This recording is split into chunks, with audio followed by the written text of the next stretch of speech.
Inside story हमें पता होती है। अभी पवन जी का जन्मदिन था, खेसारी जी ने विश किया ना, अब वो ऑडियंस कहाँ है, वो जो फैंस कहाँ हैं जो आप लोग लड़ रहे थे कि हम यादव हैं तो तू सिंह बाड़ा तब ई बाड़ा ना ऊ बाड़ा, कहाँ हैं? दोनों लड़ाई करें, लेकिन अब बर्थडे विश किया, इट्स मीन सब कुछ ठीक है।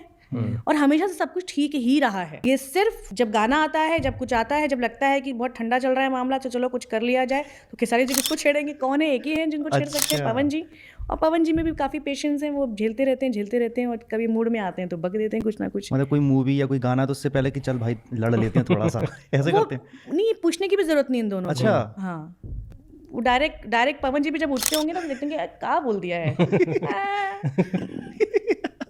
ऐसे ही होता होगा। अच्छा। यस।